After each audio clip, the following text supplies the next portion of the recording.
大家好啊，歡迎又返到嚟 JMW 嘅遊戲頻道。我哋今日繼續玩幻世錄。上一集講到咕嚕加入完之後，咁支線就做晒噶啦。而家正式講返主線啦。主線就係講到雷特加入咗之後，佢哋繼續俾逆人追擊。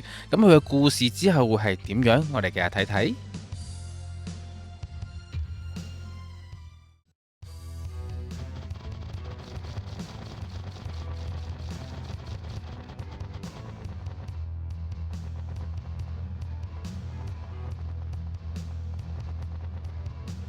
ライター、外国の部族と共謀していたの。反抗したいですか？やはりあなたたち兄弟の血管にも悪魔の血が流れているの。あなたたちが私にこれを強制したの。何を言ったのかわからない。でも敵ならただ運命を受け入れなさい。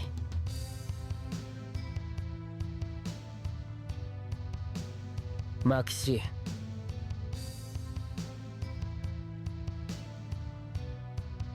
上一集之後換好晒裝備啊，而家起碼勁咗成倍啊，可以行完出魔法嘅輕鬆。咦？呢呢個唔係敵人嚟咩？原來雷特嚟噶，頂啊！佢同啲敵人一樣樣，鬼知咩低能嘅？我仲以為點解咁近嘅，傻仔！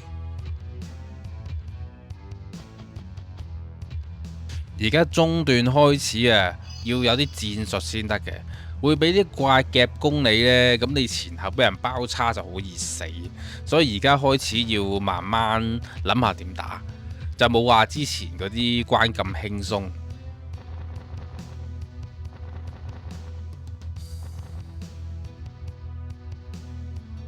由於時間嘅關係，我已經將咕嚕升到咁上下級數噶啦，咁所以咕嚕其實都可以打埋一份。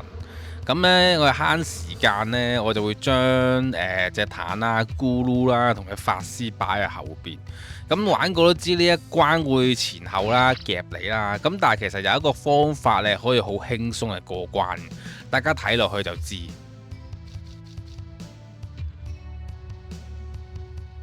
等你見識下咕嚕嘅厲害，一傻仔都話幾勁嘅話，打廿幾啊！你老闆啊，平時咕嚕打幾嘅啫，陰公，而家打廿幾不知幾痛。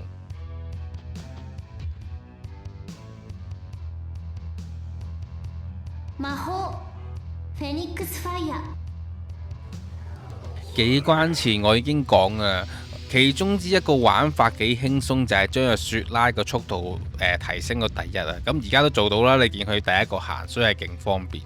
まさか劣った人種に負ける。如果係有轉職嘅朋友仔出完招大技打晒咁多隻怪之後呢，咁你其餘嗰啲角色啊就可以執雞。咁基本上你都係一刀一隻啊，所以係勁方便啊。不過唔緊要啦，我其實用火料都 OK 嘅，用下啲火料啊，用下啲地裂啊都夠做。加上而家其實一般嘅角色啊都唔需要再出必殺技嘅，因為其實你普攻仲勁過必殺技。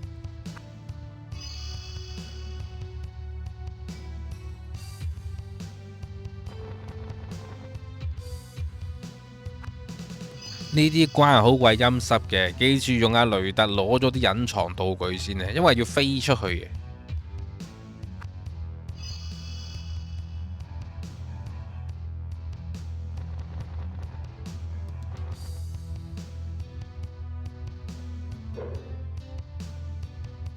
哇！你睇下隻坦幾勁幾高仿，自從過咗嗰個村落之後啊，呢隻坦已經開始成型。咁等主角升多幾個 level 啦，過多2關之後，連主角都會成埋型嘅話呢，咁呢一個陣營就好好打嘅。你睇下一下打死佢，超勁。まさか劣った人種に負ける。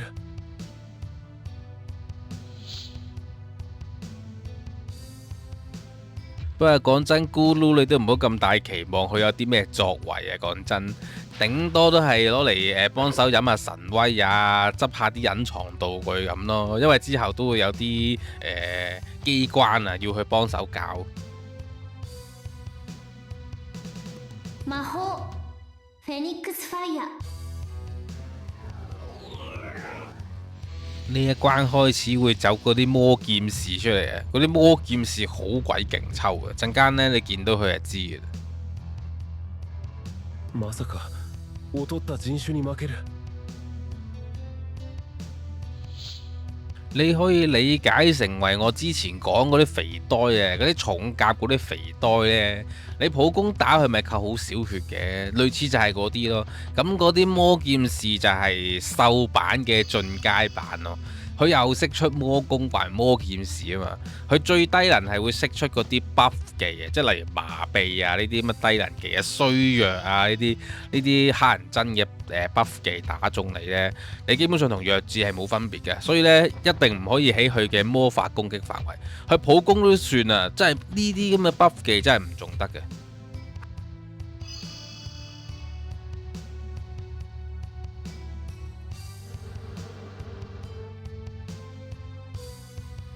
其實我而家都開始慢慢地唔係好記得後期關啊，即係最後嗰幾關呢啲怪係點樣啊，啲模式啊，個外觀啊，因為始終我重玩咁多次呢，即係我諗大家都一樣噶啦，你最深刻可能來來去去都係中段嗰幾關啦，好緊急俾人追擊嗰幾關啦，一開頭開始嗰幾關啦，佢成日傾偈會交代好多故事內容嗰幾關呢，即係例如攞通行證啊，跟住要同嗰個商人要點樣去交流啊，撻佢嘅身份證啊，咪撻佢嘅通行證啊咁樣，即係呢啲就會令你比較深刻啲咯，特別係嗰啲支線啊、海怪嗰啲會深刻啲。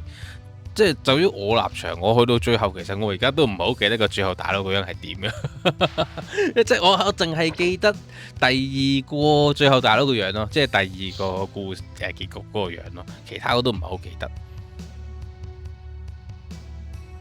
魔法フェニックスファイア。不過主要嘅故事內容我都仲記得嘅，係咯，因為佢雖然個故事唔係話特別做得好啊，但係童年回憶係特別深刻嘅，亦都唔需要話太過去諗個故事點解會咁樣講啊，或者點會咁作啊。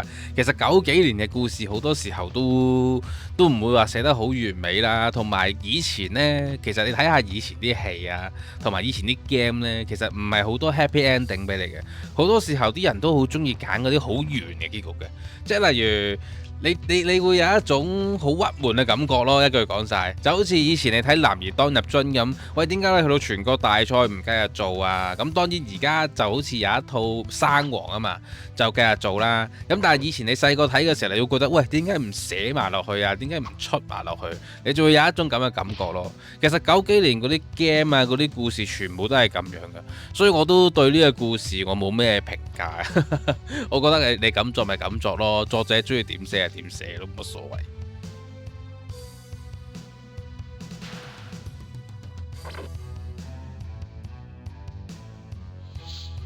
至於《幻世錄2》，我就真心覺得係為咗出而出咯，即係我明白嘅，你係想講嗰個魔神傳說啊，即係1000年前嗰個魔神戰爭，你係想講佢嘅故事，我理解。咁但係我覺得佢可以用其他方式或者更加好咁樣去交代個故事咯。第一個故事我冇乜評語，但係咪冇乜評價？但係個第二集嗰個我嘅評價我就覺得有點為做而做啦，即係我唔知大家有冇同我同一樣嘅感覺啦。即係為加入而加入，為打而打，有時候你會覺得佢好冇佢個 gimmick 喺度嘅。即係例如第一集《幻世錄1》啊。個主角為咗追求自己嘅理想啊，自己嘅信念咧，或者係咁講，咁佢先至做佢以下一系列嘅行為噶嘛。咁你遇到佢身邊嘅人都係有目的性或者係有目標去加入主角，去得到一啲嘢噶嘛，或者啟發一啲嘢噶嘛。即係你睇佢嗰啲後記嗰啲故事啊，你見我都 show 埋出嚟啦。咁後記嗰啲故事其實大家都大概會了解過嗰個角色其實點解會加入噶嘛，縱使你記唔記得都好啦。咁佢雖然係有輕描淡寫過，咁但係即係都會知點解咯。咁但係第二集其實就冇呢一樣嘢嘅。魔法フェニックスファイア。我哋而家距離重製版嘅時間又近咗啦，真心好期待重製版究竟佢會點樣寫翻個結局出嚟，畜生，或者真係可能俾我噏得中呢？即係我估緊佢會唔會係想彌補翻或者補完翻以前求其完咗結局嗰啲遺憾呢？會唔會有啲咁嘅諗法呢？魔法灼熱の波。大家玩過都知個結局係好就咁就完咗啦，你會可能會完咗㗎啦咁樣嘅反應㗎嘛，係咪大佬？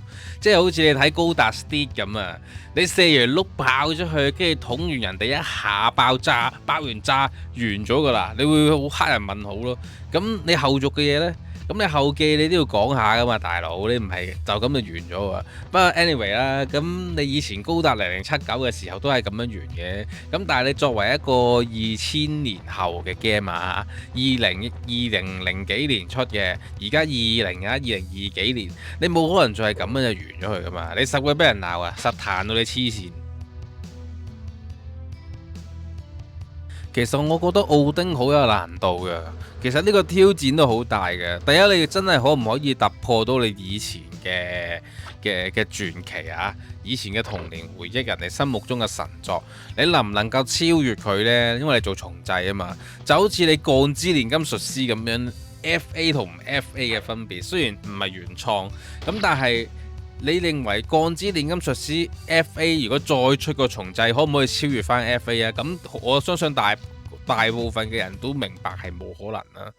更何況好似幻世錄呢一種類型嘅遊戲啊，即係你係咪咁大眾化呢？係咪真係喺2026年可以企穩陣腳嚟揾到錢呢？就未知咯呢樣嘢。魔法フェニックスファイア。你知而家現今社會咁多遊戲，你隨時都係有一隻 game 可以取替你嘅，加上3分鐘熱度真係好難嘅，有時候。畜生，不過我都保持住一個樂觀心態嘅，我諗佢都有諗過呢樣嘢嘅，咁佢先至做嘅，冇理由盲中中突然間話出重製噶嘛。魔法灼熱の波。唔經唔覺講下啊！我啲主角嗰啲人呢，嗰啲人馬最強戰力已經擺晒呢個位啊！記唔記得我開始嗰陣時已經講啊？我會做一個快速通關嘅方法，其實唔需要打晒所有怪嘅。呢一關呢，其實係可以好迅速就完嘅。咁你只需要好似我咁樣將啲主力嘅人擺晒呢個位先。咁等陣間呢，佢一增援嘅時候呢，你就好迅速咁樣 KO 佢，咁你就可以即刻完咗呢一關。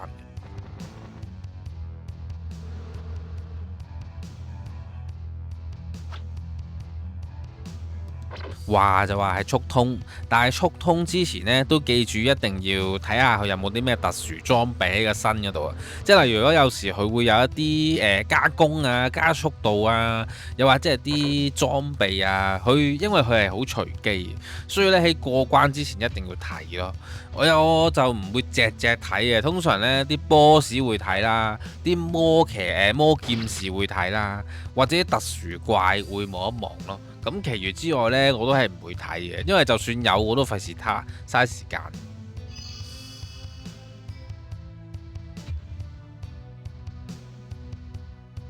魔法水流彈。基本上啲王身上面都一定會有啲神奇嘅裝備嘅，如果冇呢，咁應該係閣下唔好彩嘅啫。即係我話有次你打支線嗰條紅龍呢，都會有機會出啲靚裝嘅。咁當然唔係次次有啦，睇你黑唔黑仔咯。有時黑起上嚟真係乜都冇。魔法精霊ガーディアン。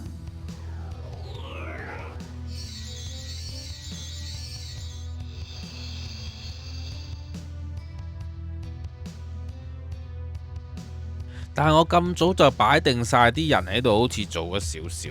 我記得好似好似冇咁快出嚟嘅。不過算啦，既然唔行都行咗咯，咁我就擺住喺呢個位先啦。同埋啲怪都清得七七八八，你見啲法師同埋隻坦呢個組合真係有啲屈機，你一打佢又唔痛，跟住又回翻晒啲血。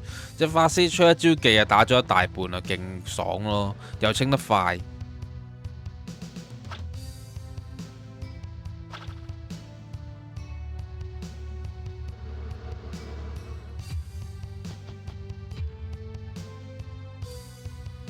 不過都唔好睇小呢一隻坦啊，雖然佢話就話係坦嘅，但係佢嘅輸出其實好高，佢狂戰士嚟噶嘛。其實佢某程度上佢攻擊力仲高過阿虎啊，低能嘅。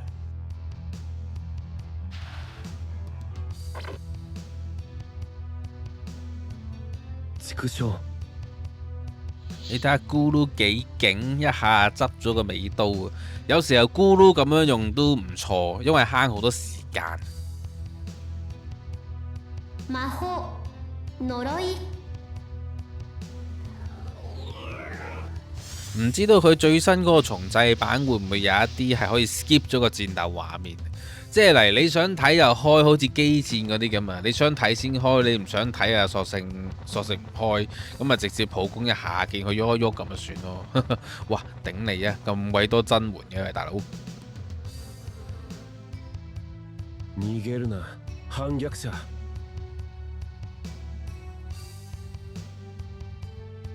我就係印象唔深啦。以前呢，我又記得呢冇咁快嘅，即係清怪速度係好一般嘅。我記得增援嚟到嘅時候，我仲喺條橋嘅中間啊。咁呢，你出咁多怪湧埋嚟呢，你後邊嗰都會即係你要顧住個 pat 噶嘛。咁你又清得唔夠快喎，變相咗呢，佢嗰個第二次增援嗰紮魔劍士出嚟嗰陣時，就死胡同啊，變咗個逼死咗喺個橋中間，又前又行唔到，後又行唔到。咁所以呢一關個難度就喺度。假如你好似我咁樣咧，升好晒啲人啊，裝備換好晒，你清得咁快呢，就唔會有呢個問題。咁你以前好少可會有人係拆噶嘛，即係特登去拆翻個 level 噶嘛。以前啲 game 就係要你擺時間出嚟，你只要投資啲時間落去，你升好晒呢，咁你就會好打噶啦。就唔同而家啲 game 啊，而家啲 game 你課金啦，你課金就會勁噶啦。係咪啊？你課金就買時間啊嘛，因為時間就是金錢。咁你以前呢，咁讀書咁實得閒噶啦，咁你咪咩咯？你咪慢慢拆咯，咁係咁噶啦，係咪先？咁而家啲 game 係唔同嘅，的確係嘅，冇辦法啦，時代唔同咗。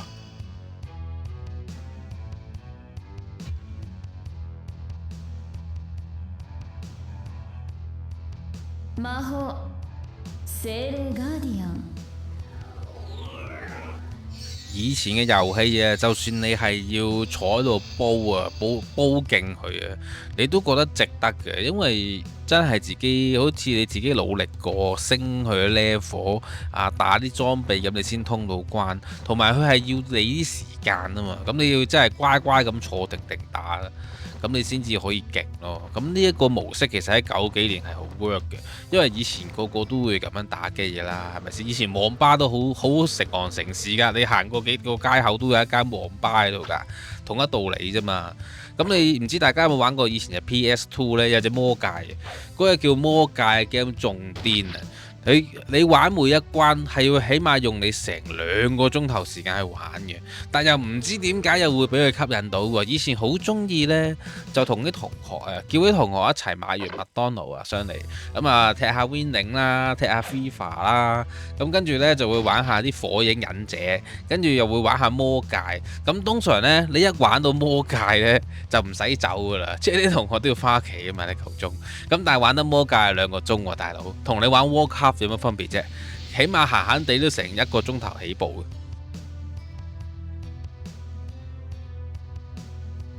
嘅。而家現代嘅遊戲完全冇咗以前嗰種味道，的而且確嘅。咁你而家讀書同以前讀書都唔同啦，係咪先？即係所以個形式都要跟住轉變咯。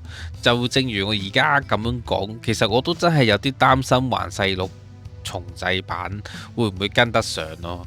即係如果你仲用翻舊思維就唔掂噶啦。魔法アースドラゴンスプリット。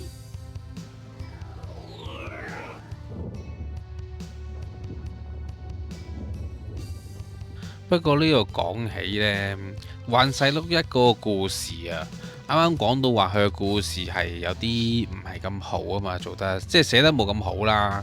咁我咪話希望佢重製版可以有少少改善嘅。我突然之間又諗起，即係其實講真，以前嘅故事佢寫出嚟，其實個大綱都已經幾叻噶啦，即係有個咁嘅大綱。因為我覺得你而家係有啲題材疲勞噶嘛，即係你10隻 game 差唔多9個故事都係講嗰啲嘢，就好似你睇嗰啲咩勇者嗰啲咩動畫、穿越動畫嗰啲咩異世界動畫咁，即係你會睇到好疲勞啊！你又係呢啲題材，咁所以其實喺嗰陣時可以寫到都算係咁啦，即係唔好咁大要求咯，我覺得即係要求太高啦。畜生。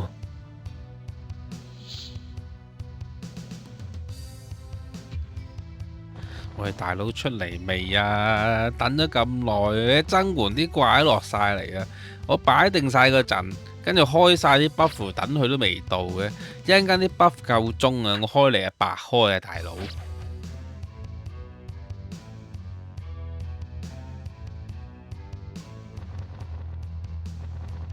之後有可能嘅女主角個範圍技係會大過嗰隻法師嘅，因為我印象中女主角個範圍技係打個田字啊，跟住法師嘅大範圍因為冇轉職所以出唔到啊嘛，加上如果係女主角呢，佢嗰招技有麻痹啊，同埋好似都真係幾高攻，咁所以變相咗可能就女主角攻擊個成數會高啲咯。咁啊，可能雪拉啊，純粹攞嚟執下雞都唔奇。不過到時再算啦，我都會再執一執噶啦。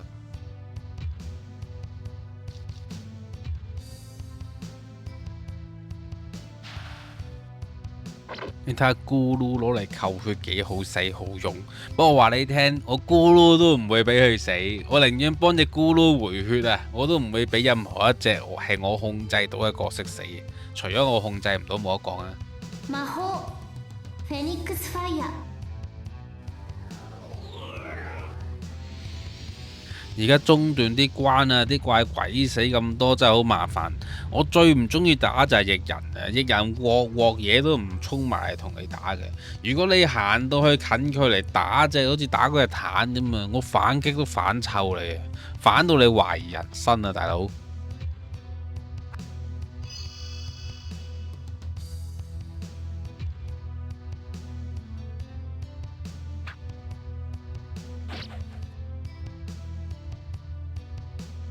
まさか劣った人種に負ける。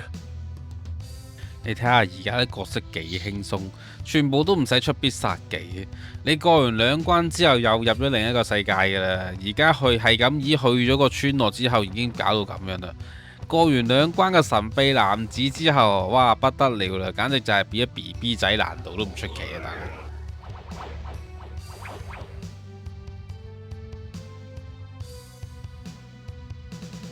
啱啦啱啦，行埋一齊啦，行埋一齊我就可以出招魔法技打晒咁多隻啊！到時慳皮啊，慳水慳力啊！哇，又 miss 咗低能呀，咁 miss 得嘅咩？呢隻嘢唔係唔識 miss 咩？大佬呢個咩機制啊？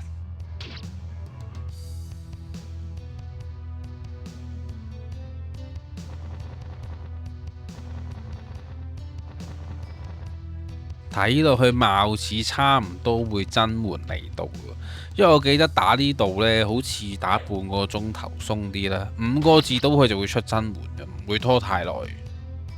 畜生。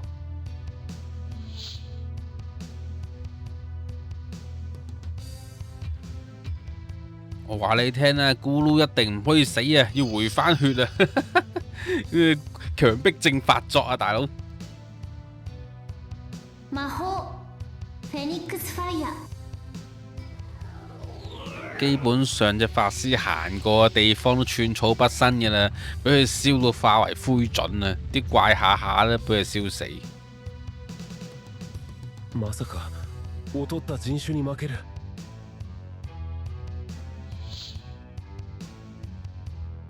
畜生。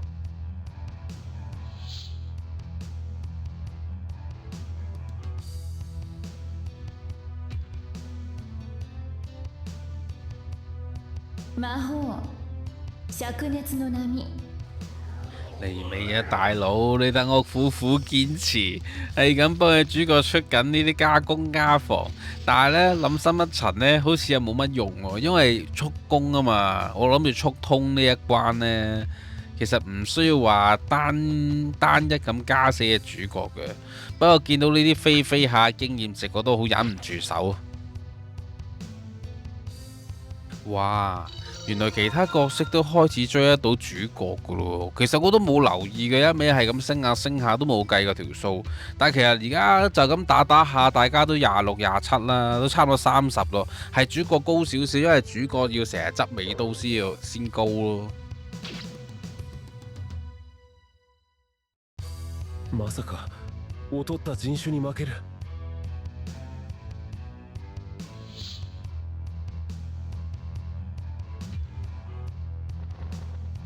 呢啲簡直就係有生命嘅經驗值啊，流動經驗值啊，係咁落嚟俾我送頭啊，幾爽啊，好爽咁樣升呢。咁嘅話我就唔使下下要自閉啊，要閉關自己將啲人升翻上嚟呢，真係好嘥時間啊。又係嗰句啦，平均半個鐘頭一關，咁你咪計一條數咯，要升幾耐先升得到啲人上嚟。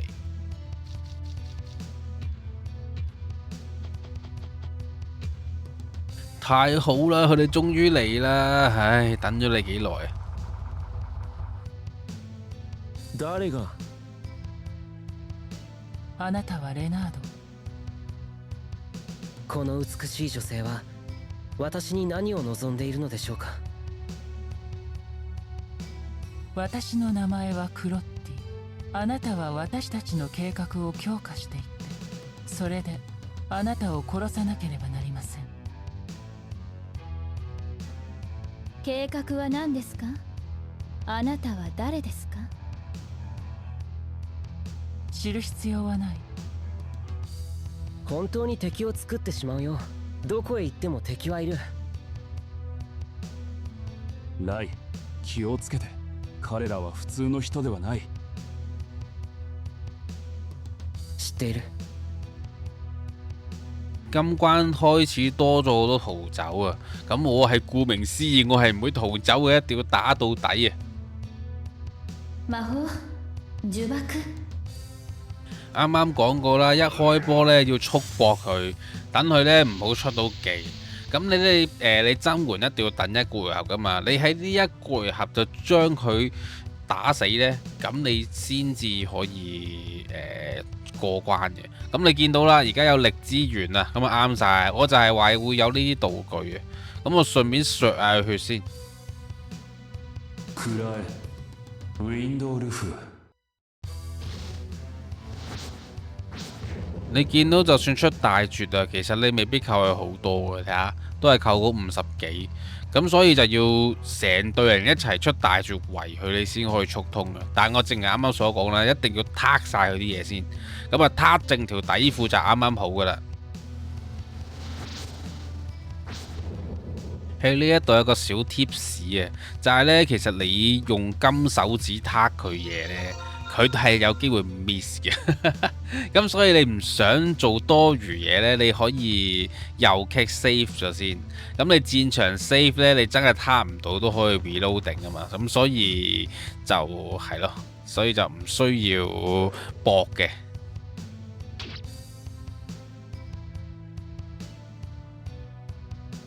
我而家反而驚啊，角色打死佢啫。講真，隻都換晒裝咁大力，一陣間唔覺意大力咗整死咗佢，或者整到佢撤去嘅話，咁咪攞唔到啲嘢咯。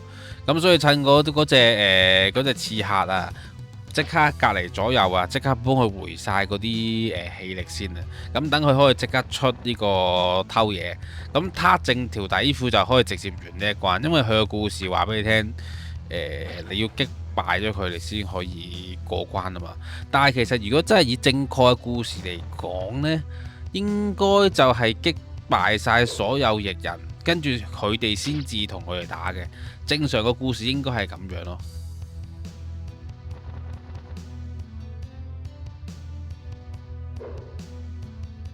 不過唔緊要啦，就算個故事有少少偏離啊，咁我旁白講翻出嚟咪 OK 咯。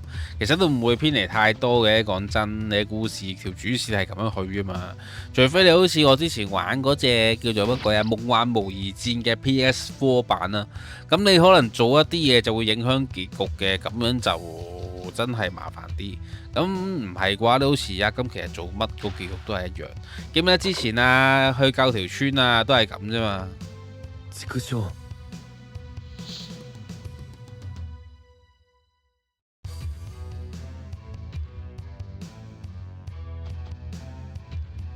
差唔多啦，差唔多啦。咁啊，搞掂完之後呢，可以好迅速就即刻 KO 嗰條女。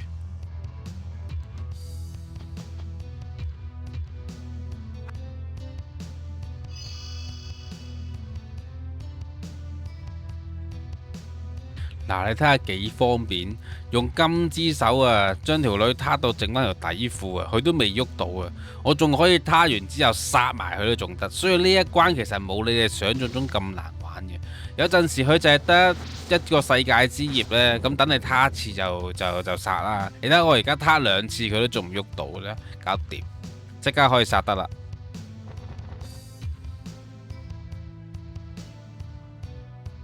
暗い連続突き。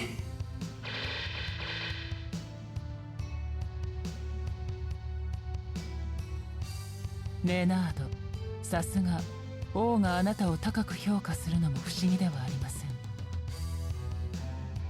おう？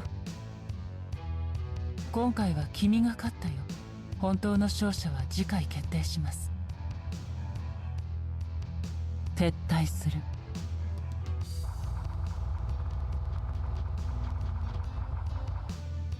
クロッティ。おう、まさか。